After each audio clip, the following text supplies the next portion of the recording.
All right, folks, how are we out there? I am Chad Jenkins. I'm your host of Christ Over Fear, bringing today's episode on October 4th, 2023, live to you today. We try to always do this show live. It is episode number 37. And as I was preparing for this week and this week's episode, I realized that I completely screwed up and having this be episode 37 because it should have been episode number 36 because my man who brings me back to 1997 in the barracks at the United States Military Academy Preparatory School, the one and only Mr. Brian Zickefoose is my guest today. He's a legend amongst our class at West Point, 2002 class, just for a multitude of reasons, but probably his tenacity, his intensity, what he brought about West Point, and then also what he brought about the Army football team. He's a team captain of ours, played middle linebacker, was recruited both defensively and offensively, hailing from Bridgeport, West Virginia, and just the ultimate warrior, ultimate competitor, ultimate teammate, ultimate friend of mine. He's my best friend at the prep school, best friend at West Point. Him, myself, and Clint Dotson, our tight end, kind of the three guys that were inseparable. But you know what, Brian and I, we've gone through thick and thin. We've gone through the ups and downs of life. We've gone through the wild years of prep school and West Point and the college experience, even though it was a little bit different. But the one thing that I think is most prevalent in my mind is, and this was, I want to say 2017, I think 2017 or 18, back at West Point, the Army football golf outing, and really connecting with Brian there. We stayed together on West Point and just seeing where our lives had evolved, seeing where our lives had taken us, and really seeing that our lives had been taken because we had both given ourselves to Christ. And I think that was the most, and it almost kind of has gone unspoken amongst us. So that's why I'm excited to have him on today. But how our lives have been transformed by him. Not that our problems, our challenges, our the daily difficulties of life have subsided, because they don't in this life, but that we have recognized that we need something bigger than ourselves. Because I think collectively, Brian and I would agree that we collectively relied upon ourselves quite a bit in our younger years. And I can't wait to hear his story today. So he went on, graduated from West Point in 2002 as an engineer officer, served in Iraq, was awarded Bronze Star Medal. He continues to serve today in the reserves. But then when he got out of active duty, he worked for PP&L out of Pennsylvania. And then in 2017, he branched out and started his own engineering consulting firm, construction firm, Valiant Group, which he can tell us about today. But that's from the professional side. From the personal side, I kind of give you the rundown of him and I. He's got 3 beautiful kids with his wife of multitude of years, because they got married right after graduation at West Point, Kim. And so I'm excited to have him on today. And without further ado, let me bring him up. Man, I tried to hype you up. I don't know if I did I mean, enough.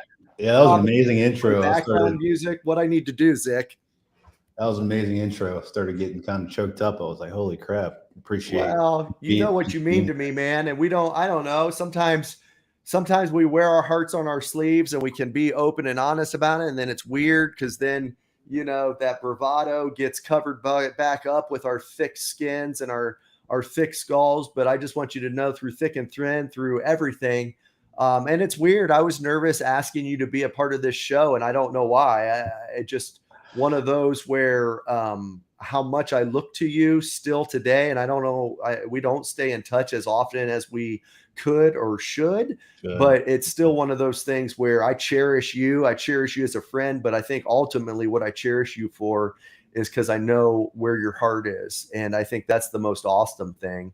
So now that I have completely stepped over you, you take the mic for a while. Say whatever you want to say. I mean, I just want to it's just great connecting with you. I mean, I keep saying that I need to stay in contact with you and, you know, Clint and some others, because we're supposed to be part of a community. And I was reflecting on that, you know, it's been a hard couple years. I'll get into that, but one of the things that I keep saying need to do better, because it's like guys like us, there's always like you're saying, what do I need to do better? And you can almost shame yourself in what you're not doing. But I think sometimes men in general, especially maybe high achievers like ourselves, we don't do a good job of having a community of guys that we do life with, to be vulnerable with. So, and part of that was I'm glad you reached out, because it's part of me trying to just help tell my story. You know, I think a lot of times I'll say, you know, why would anyone want to listen to my story? You know. Sometimes we may think that, and so I'm trying to get over myself, and just the intent was, if I can help someone potentially of the struggles that I've gone through, or and how life is hard, but it's also amazing. The same point, you know, I'm going to do that. So you know, getting ready for the show. I mean, I just the maturation process through Christ. You know, I was baptized when I was 15, but I can tell you I didn't have a personal relationship with him. And you kind of alluded to, which was completely correct, kind of how my personality, but I would say also how I was nurtured, you know, growing up. It was under the mantra, if it was going to be, it was going to be up to me, that I was going to, you know, and that served me well. It served me well. I would say, unfortunately, but it did serve me well in the fact of, I was perfectly okay, you know, sacrifice. I didn't even see it as a sacrifice, not going out during high school. I wanted to train. I had a vision in my head of where I wanted to go. And so I'd get up and train, and that's what I wanted to do. And it served me well. You know, I did have the opportunity to go to prep school, which is where we were able to meet. And I was just thinking about that, of how much time we spent together in our formative years, which has been amazing. Even the point of, what are the odds of us being like Ranger buddies in Ranger school, you know, which is crazy. I mean, what are the odds of that? But being able to share that together, that kind of suffering together. And I didn't really have a personal relationship with Christ. I would kind of the typical, I would pray to him when I needed something. You know, I remember I didn't go to church at West Point, and I'll just be honest with that. I did read the Bible every now and then. I definitely prayed when I was going into my Mill Art final. And just praying to God, just pass me a Mill Art, please, Lord Jesus, you know. But I can tell you, it really started to get personal, and it was in Ranger School. I remember specifically in mountain phase of just realizing that I couldn't do it on my own. I needed my Ranger buddies and stuff, but I needed something else. It just was like this thing. And I remember going to church in mountain phase, and I was never really, you know, I never cried or really a lot or had an emotion, but I remember going to church and singing Lift Your Name on High, and it like broke me. Like, I wanted to like sob. I didn't, but I had that feeling, and it was like the first feeling of really having the Holy Spirit. How I saw it, I was saying that I've got you. I'm here to help you, you know, and I want to have a relationship with you. And through that, it really started to change me. And then it even became more prevalent as when, you know, how I continue, you know, as Christ continues to refine us through the years, you know, to really show how self-absorbed we are, as I look. You know, if he did it all at once, it would crush us. It has to be done slowly over time, of how, you know, this is through me just educating, talking with my own pastors, and just learning about how Christ works and his mercy and everything. But then when I was getting ready to deploy, you know, I was, you know, been married to my high school sweetheart, Kim, for, you know, 21 years. Been together for 28 years since high school. And so we had a 6-month-old daughter that was leaving. And so I remember going on the plane, we're at like a 747. We took off from Hunter Army Airfield. And I couldn't sleep, I was just very anxious thinking about, just planning, just praying that I would, fulfill my obligations to my platoon, that I wouldn't let them down, that God forbid that I make a decision that would cost someone their life, and having to deal with that. And I just started like pouring into the Bible as like and I just opened up, and I remember, and I carried it through, but I read the New Testament probably within about 4 months, just over time, and working with chaplain, and really understanding what like death to self is like, this is what I've been called to do, and the Lord has me. And if he chooses to take me off this earth, I don't want that, but just almost, it's kind of the cliche that you hear in movies, unfortunately, like you almost come to the realization of your own mortality, and that allows you to operate effectively. And I came to that within about a week. Had to come to it quickly because we were convoying up north from Kuwait, right? So I was able to go through that, and it definitely challenged my faith a lot. Saw a lot of different things. We, lost and actually one of our classmates. I was on a foot patrol, and one of our classmates, Jeremy Gerbitz, was actually killed. And learning of that, he was in a sister battalion within our brigade. One of our medics was actually killed. And then, seeing a lot of the aftermath of the Iraqi people, for me, was one of the hardest things, specifically with the children. And then really pouring in, working my chaplain, and understand all that, and trying to make understanding of what it means through all that kind of strife. And I can tell you how I initially handled it was just kind of as I would say, train us, right, to compartmentalize it and kind of just stuff it away. And so that's what I did to try to operate. And unfortunately, it didn't work out too well. At some point, the Lord will make you deal with your stuff. Right. Yeah. But I mean, all of this, Zick, that you've shared thus far has been just incredible. So what you kind of came on initially to want to do, you've already done. I want you to know that, as far as, because people see you, I will say you and I, and like Clint, because we are so close, that, that intimidation factor has gone away. Yeah. For us, because of how close, like, you don't, I guess what I'm trying to say is you don't intimidate me anymore. But others that don't know you as well, that's just the persona. It's not a negative persona, but it's just like your presence, your bouts. I would say probably 95% of the class of 2002 is like, oh, Zick, like, that dude's intimidating. I'm just, so for you to then come on and be able to share what you've shared thus far, and knock those wall down and say, hey, man, and everybody, man, woman, like, I'm human. I have the same challenges. Maybe they're packaged a little differently because every individual person has their own unique challenges, but nothing new is under the sun, as well, as the Lord tells us. So I think for that part, I mean, this has been unbelievable. I guess my question right now is, we're in Iraq. You've dealt with a medic that's passed away. Jeremy's passed away. You say the children of Iraq, which I think so many individuals that do tune into this, it's one of my struggles. When we unintentionally killed a 3-year-old little girl one night in a ambush, and it plagued me. It scarred me. It still scars me, but I mean, it mentally paralyzed me for years because I never dealt with it. So I guess my question to you is, like, when you were talking with your chaplain and your awareness, then, like, were you handling that while you were over there? Were you talking to your chaplain about these things, or was it not until after?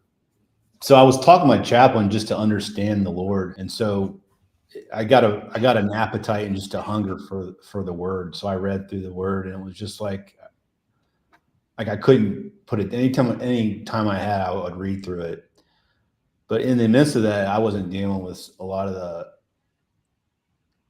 I didn't think I needed, but I wasn't dealing with a lot of the different things that I saw. I kind of started them as not a big deal. And that was one of them. So, I was, after my platoon leader time, I went and was tasked to work with. I was actually living in one of the palaces along the Tigris, and I was working with.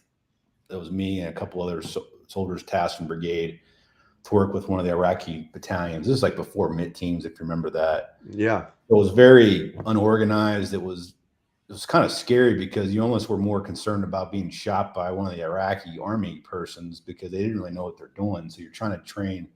And there was a couple of special ops teams that were right beside us in next house. So we're working with them as well, as much as, whenever we needed to.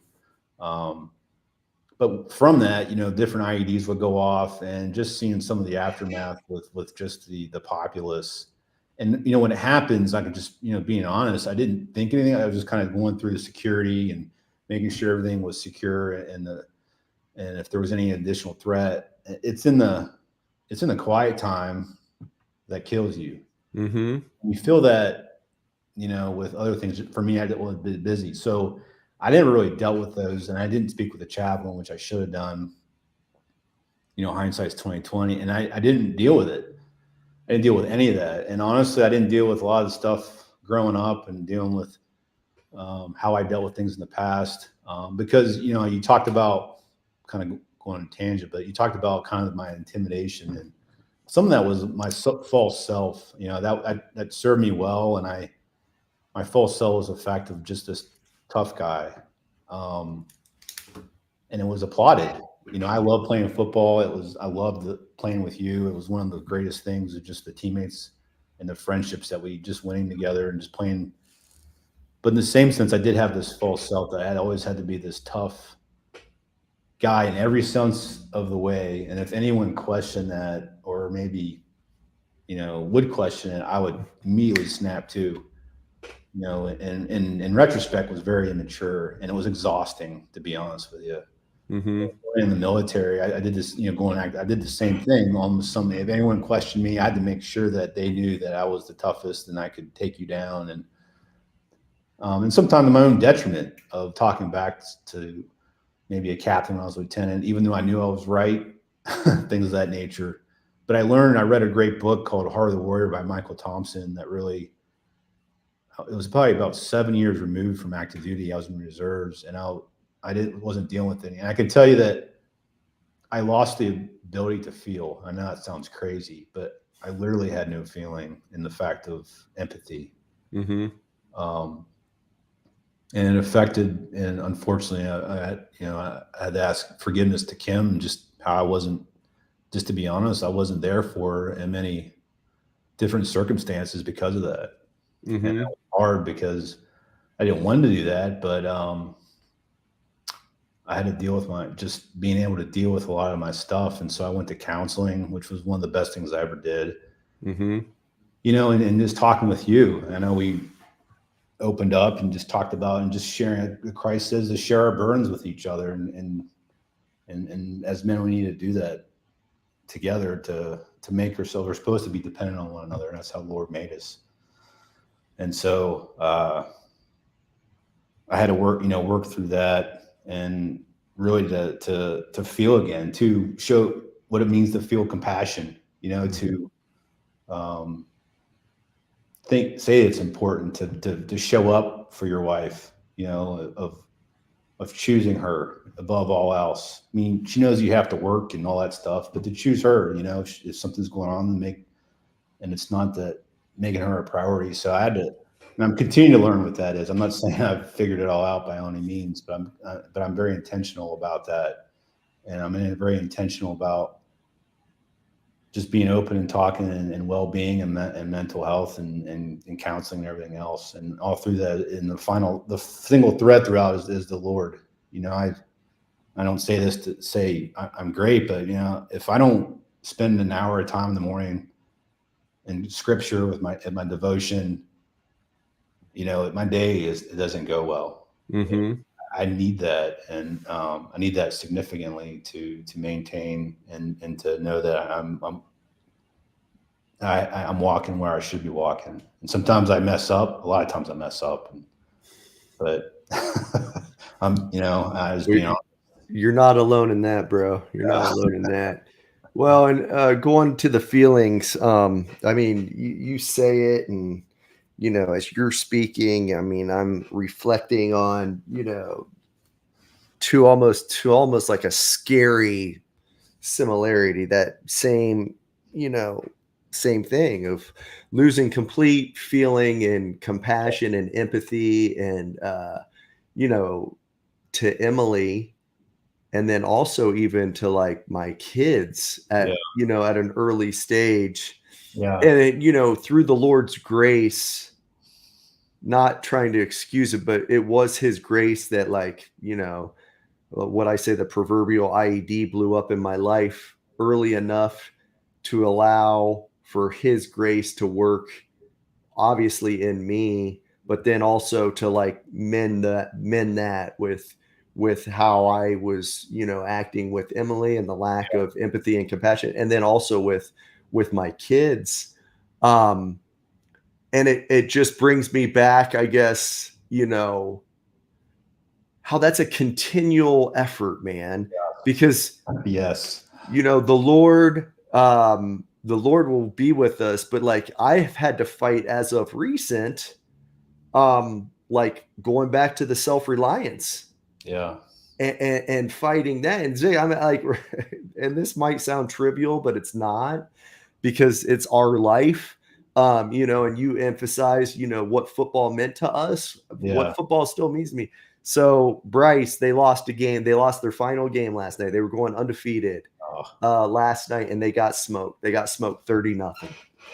And I mean, it was just a heartbreaker. I mean, yeah. and you put two seventh grade teams out, and I mean, anybody can beat anybody on any given day, right? That's football. That's why you play it. But they got smoked.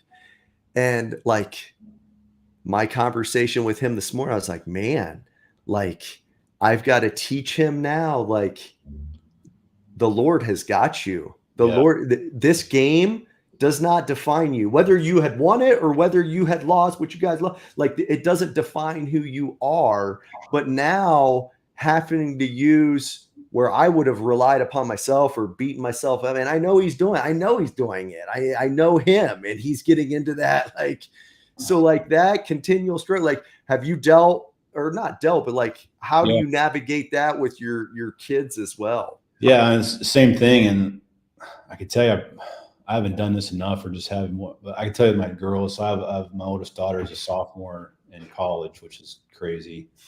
And That then my is crazy. middle daughter is a junior in high school. And I can tell you, when they were young, I was very much like the hard charger that, okay, this is what you kind of go back to like my intentions were true, but the impact had a negative impact on my girls, and the fact of, I played a bunch of sport. I love playing sports, and just like you, and I just love the camaraderie, and I love the challenge and competitiveness.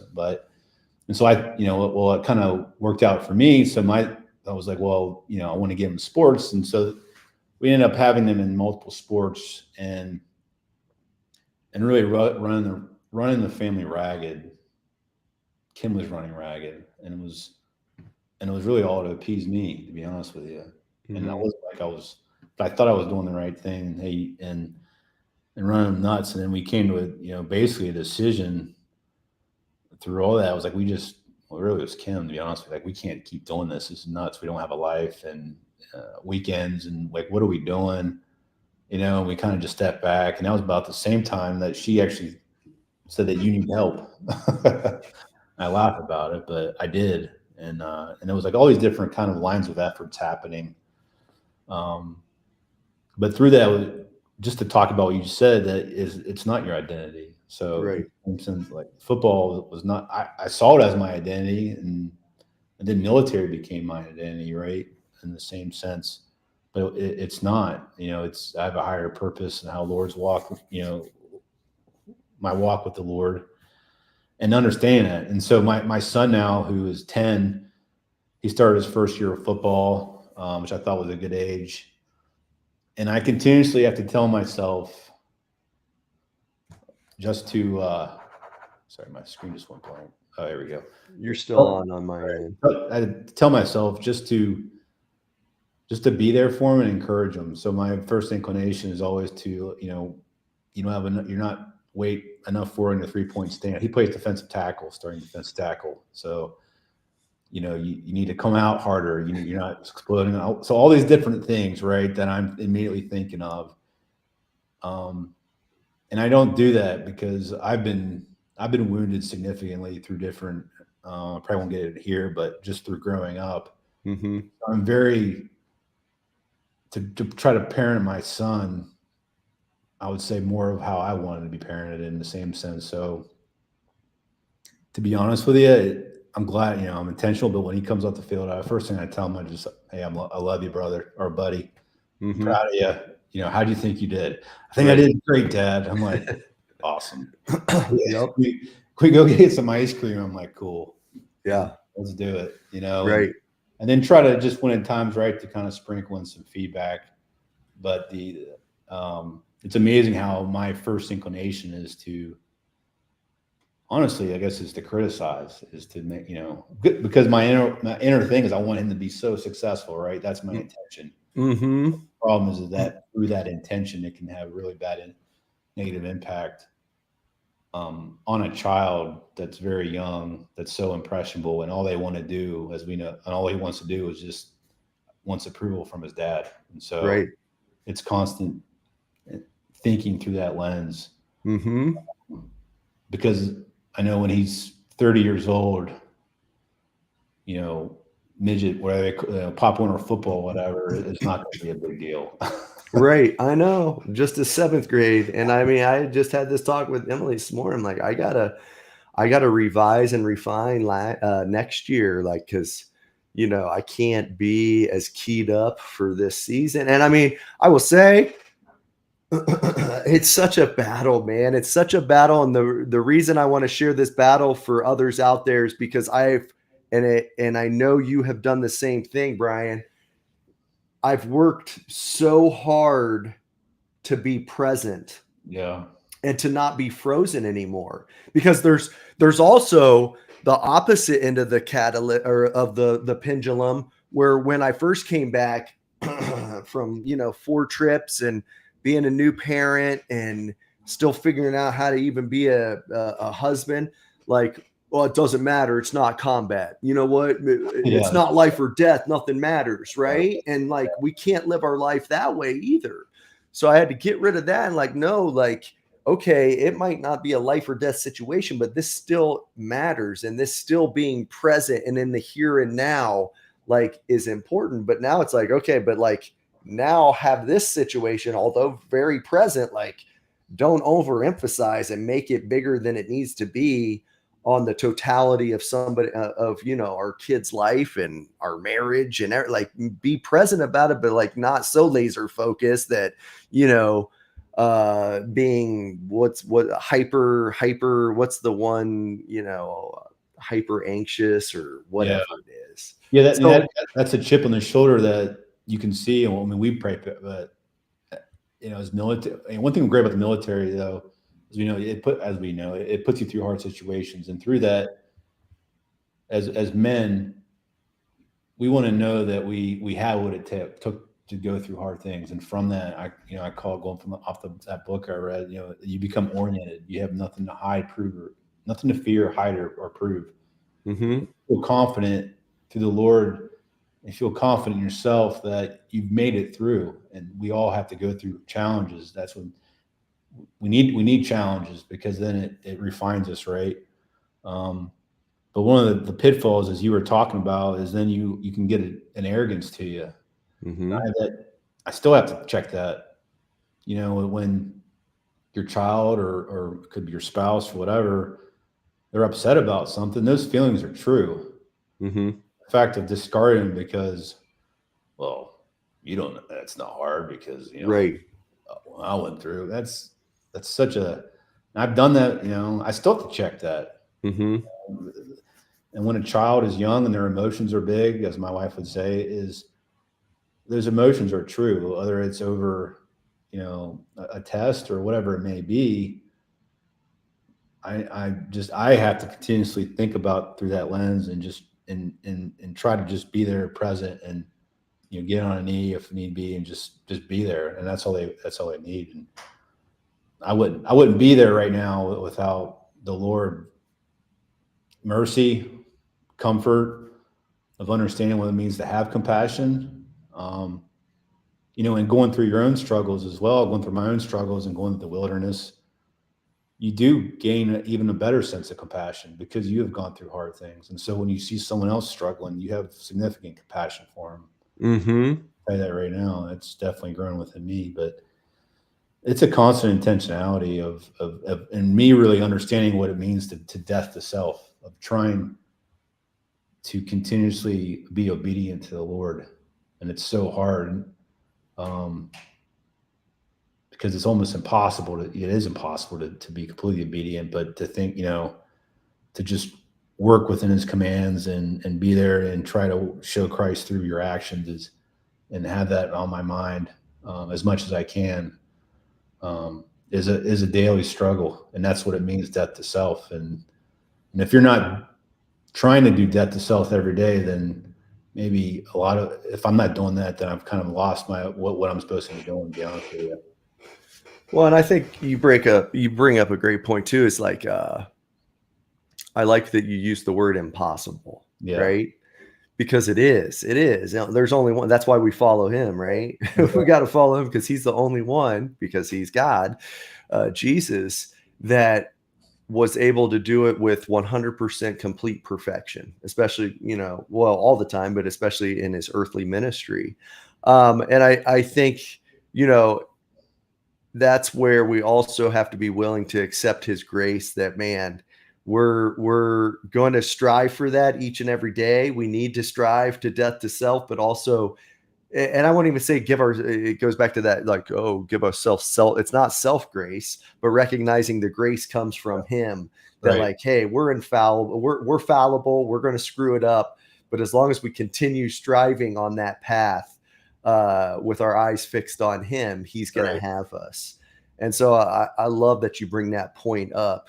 I also think it's kind of ironic's maybe not the right word, but I guess it's a Godowance that here we are on October 4th, 2023, and this is the conversation that Brian and Chad are having on a podcast. I mean, just from the years of what we used to always have conversations and everything else, that we're having these deep biblical philosophical talks about him. But I also think it's so healthy to have him, man. And that's why I wanted to have you on here and be able to have these conversations and just have other people be able to hear your conviction and your devotion to him. And Brian, what I have come away with today too is, it's not the prosperity gospel. Yeah.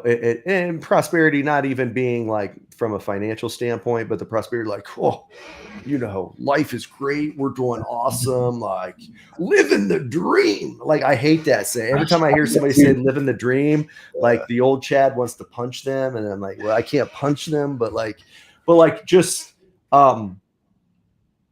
knowing that it's okay to be in a dogfight with him. Like, hey, that's what we do. Like, there'll be good times, be able to ride those good times, but also know that like life's a challenge. Life's a challenge even with him by our side and us being obedient to him. It's still a challenge, and that's okay too. Yeah, and that's the truth. And the Lord says many times, he says we will have troubles. We will have trials. And I didn't want to hear this because I've heard this many times, and I don't want to hear it because that means, I don't want to go through trial. But it's only through the trials I know that you get refined. And the Lord, what he cares about most is our character. And if that means that you need that, for me, I can tell you, so the past year and a half has been, from a business perspective, has been a trial, been in the wilderness.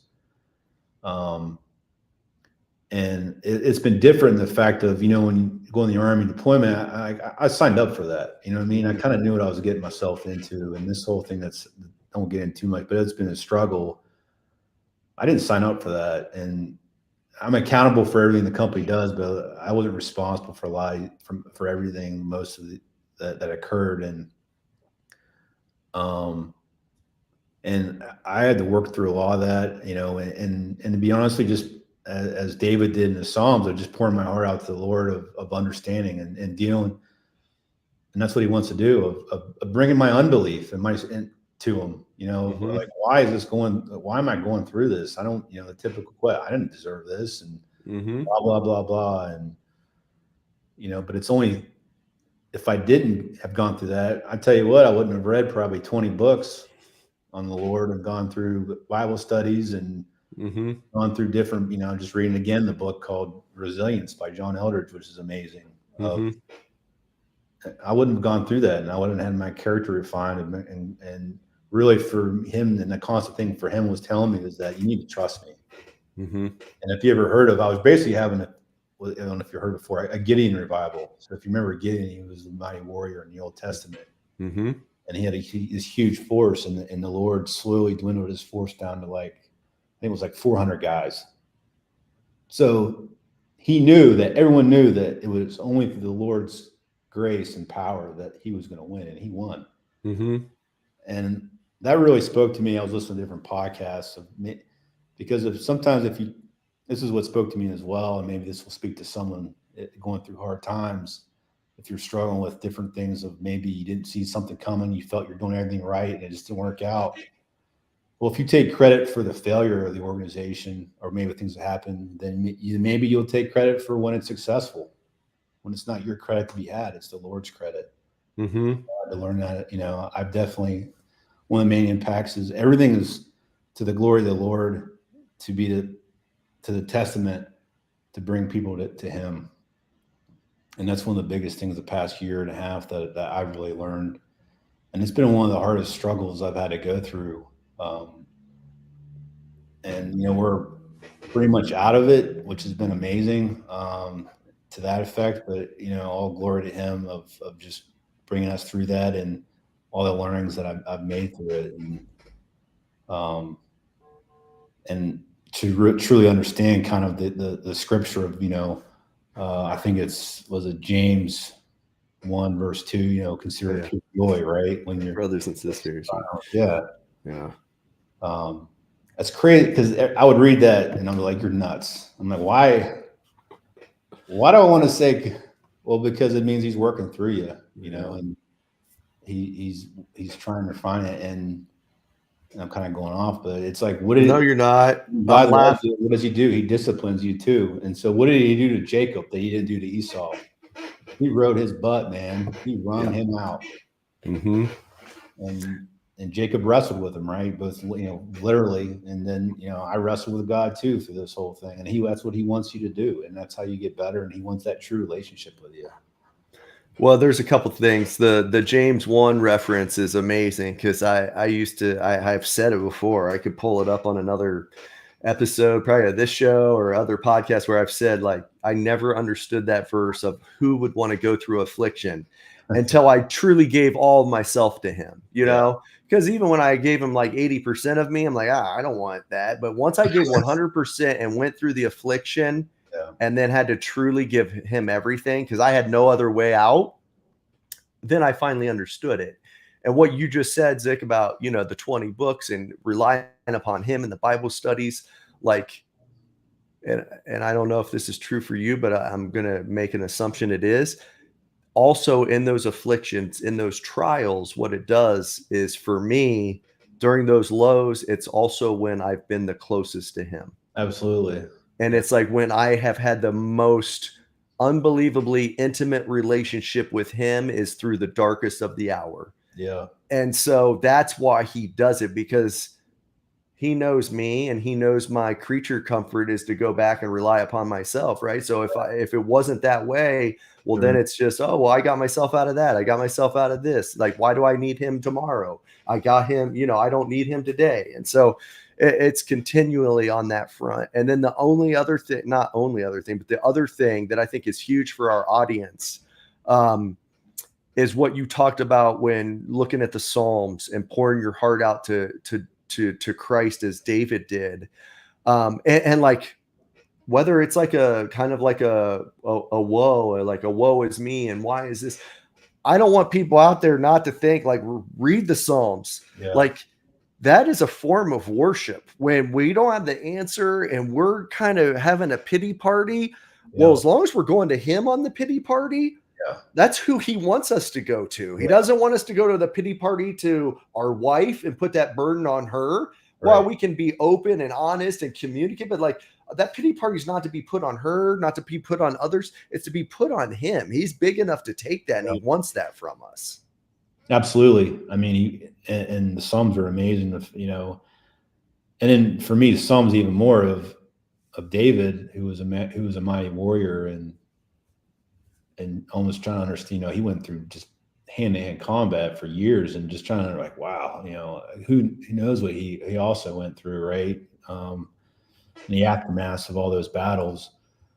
But that is worship. You know, you can see a pattern where he pours his heart out of, you know, why have you forsaken me? Why are you not, you know, I'm summarizing, you know, where are you, Lord?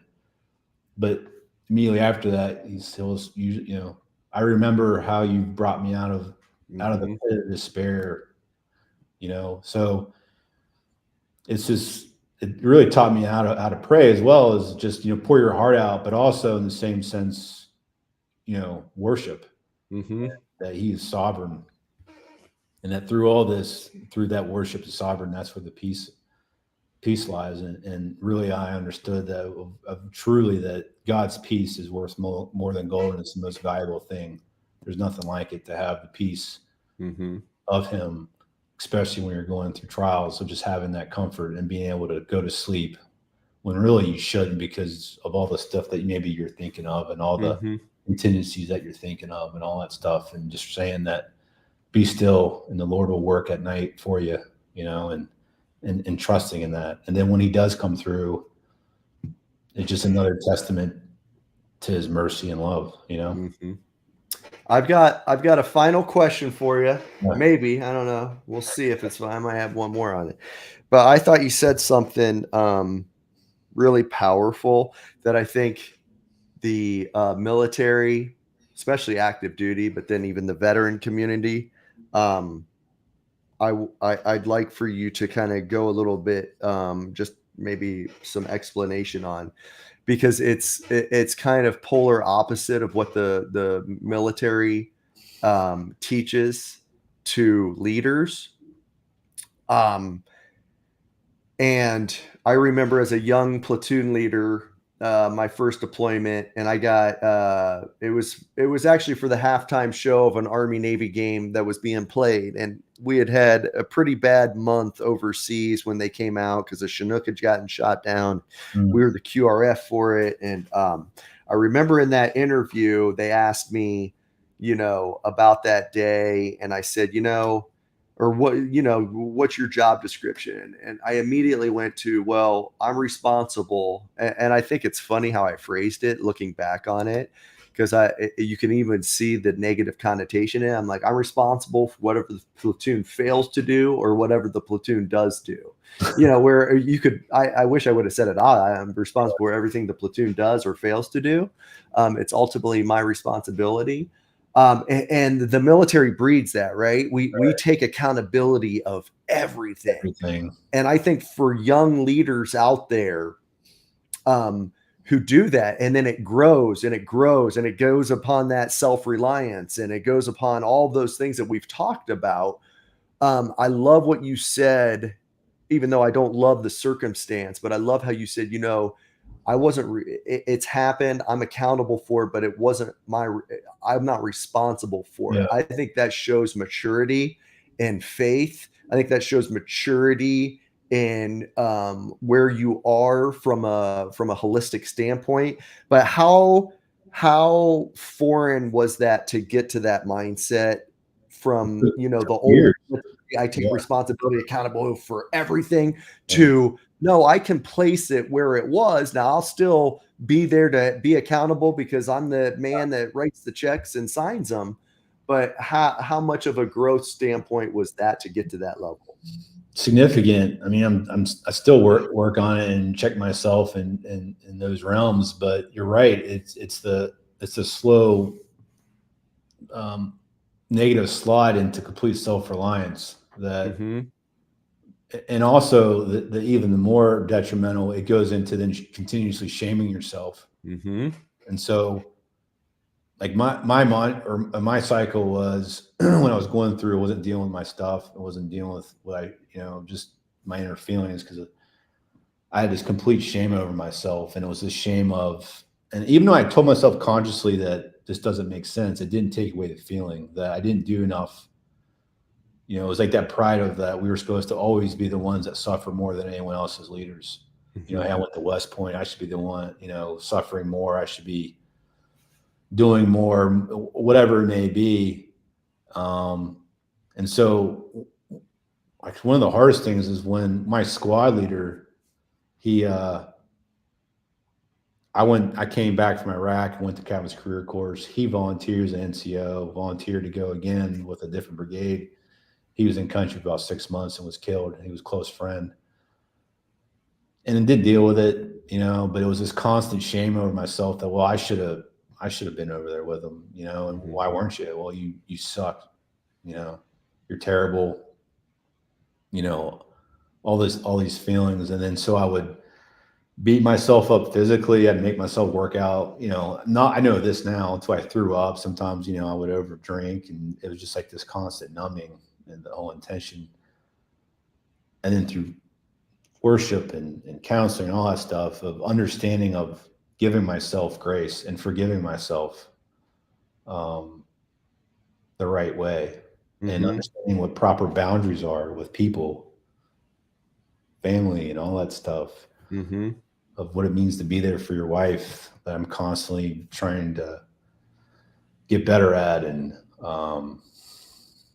it's a process. And I tell you, I wouldn't have said that. And just, hey, this is what I learned from the situation, just, over the past year and a half. This is what but also these people had responsibility, and I put trust and fidelity in them to do their job and whatever they were supposed to do. And it didn't work out, significantly didn't work out. And so I had to learn to forgive them as well. So I don't harbor resentment and bitterness too, and understand and sometimes that's on a daily or weekly basis. Because that can drive you into a bitterness and hatred where, you're definitely not personifying the character of the Lord. And it can creep on you. If you don't take care of it, it can manifest itself very quickly. And before you know it, you're looking at everyone around you like they're less than. You got your chip on your shoulder and all that stuff. Well, and it, all of that stuff, Brian, is just, it's a gold of wisdom. I guess here we are. Have you hit 45 yet? March. March. All right.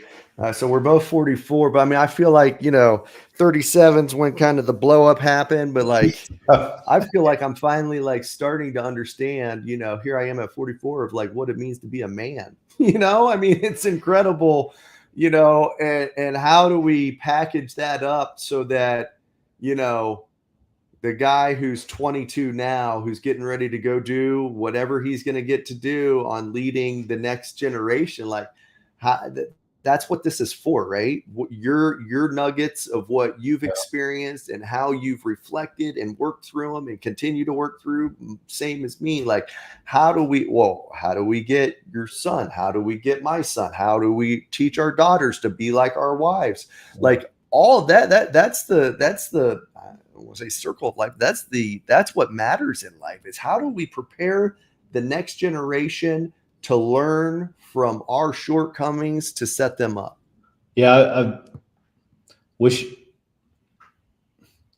I'm talking to someone who's like in a similar career path as us, that growing up was that try to find a mentor. If you don't have maybe a dad that maybe is a mentor, and I know it's hard because that means you're reaching out to someone in vulnerability, but mentorship, whether it's in the church, is so important because they're out of that season, so they can speak wisdom into you. And I would say just, talking to someone maybe who's active duty, of saying that your military career is not your identity and it's not your entire life. And that to listen to your wife and to understand what her needs are, Mm-hmm. or you're a woman, what his needs are, and to truly choose her.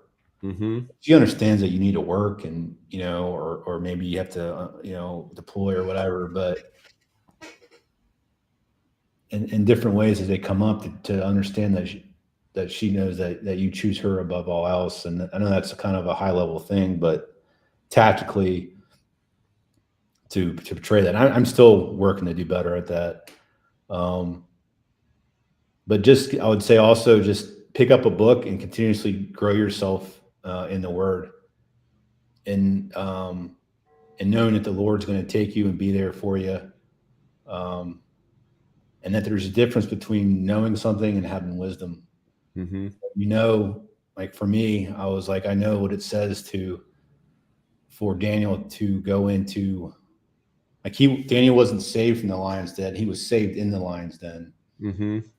I really understand what that means. Mm-hmm. And having wisdom to understand that, of how to apply those different things, and to understand so you can pass that on the next one. But I would say if anyone, in military or, 23 years old, platoon leader and family, is to spend time with your family as much as you can, with your wife specifically, and to open up a dialogue just about how both of you can make plans for the future collectively. Now you can make the relationship better. If that means just get into counseling or then do that. We didn't really do that. Didn't even think about it, and that was never really told to us. Right. Another thing, to be honest with you, but we were just figuring things out. You know what I mean? In a really hard situation as young couples, military, you go through so hard things you don't realize it. But 25 years old, platoon leader, you're deploying. My wife, 6-month-old daughter, by herself. Mm-hmm. Took care of everything. I mean, that's a hard situation for a young woman to be in, and they have to deal with the unknown about their spouse, right? And those are hard times. They are. Well, and I think I love your point. What you just said is, and maybe to summarize, like the difference between knowledge and wisdom. And maybe, I don't know, for me it sounds, I had never thought of it that way, but like we can have knowledge, right? Knowledge, we can crack open the Bible, and we can read what it says, and we can have that knowledge, but maybe the wisdom is in actually living it out. The wisdom. And that will come with the experience, and know that the Lord's going to put you through things. And I'm telling you, from the outside, they're going to put you through some hard things, but know that He'll bring you through it. And because it'll allow you to have that wisdom and know, it's like the difference between, like, as hey, we read about going, what it meant to lead in combat, but Right. I tell you what, completely different actually doing it, and having that understanding of, of the sacrifices that you make every day to do it. That whole thing of that experience, and just being thankful for how thankful I was when I got back. I will say that's one thing that I was so thankful that I just was so appreciative that you really didn't worry about the small things at all, because that was really important. You just wanted to spend time with who you loved, and as much as you could. And that's all that really mattered. Well, I tell you, Brian, two people I want to give shout outs for, because they've had the hardest two jobs probably in the lifetime of humanity, is Emily Jenkins and Kim Zickefoose, our two better halves who have grown us, who have been with us, who have shown us what it is to be a leader. I've learned more from leadership from Emily, and I know you've learned leadership from Kim, and seeing that. So I'm thankful that the Lord truly blessed both you and I with our spouses, and how significant they are in our lives. And I know you spoke of it quite a bit today. So I wanted to to say that to close this out. And then I'm just thankful, man. I'm thankful for you. I'm thankful for being able to have this conversation with you today. I mean, it didn't even feel like we were recording a podcast, let alone doing it live. But it means the world to me, man. And just hearing your heart and hearing how close the Lord has you, man. It invigorates me, it motivates me, and inspires me. And it's also the tagline of this show is we're all transparent, real. And that's what you were today. So I thank you for that, man. And I love you. I love you too, man. It's great being on here. And I would say, you know, as a man, my last tidbit is there's a difference between, you know, it's okay to be a warrior, but also be tender. Mm-hmm. And that's what it is to be a man, to be a warrior and being able to be a warrior, but also be tenderhearted and compassionate. Amen to that. And I think that's what, you know, our goal is in raising our boys now, to teach them that, and then to teach our ladies, our daughters, that's, you know, that's the hallmark of a man who will take care of them one day. Right. And be their other half.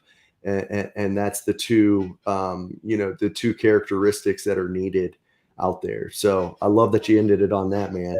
Thanks, Chad. It's been great. Appreciate it. And, you know, I'll be checking in more with you. Absolutely. All right, buddy. Love you, bud. All right. Love you too. See ya. Bye. All right, folks. Hey, that was episode 37 of Christ Over Fear. I will have it up on all your podcast forums, podcast players later this afternoon, October 4th. That was Brian Zickefoose, my best friend from West Point in the prep school. And just to hear his heart and what the Lord is doing in his life, I just said it's truly inspiring, and it just it humbles me to hear, and it humbles me that he was willing to come on the show and share it with all of us. So I'm appreciative of that. And until next time, continue to fight the good fight. We will see you the first Wednesday of November. All right. Until then, continue to fight the good fight. Bye.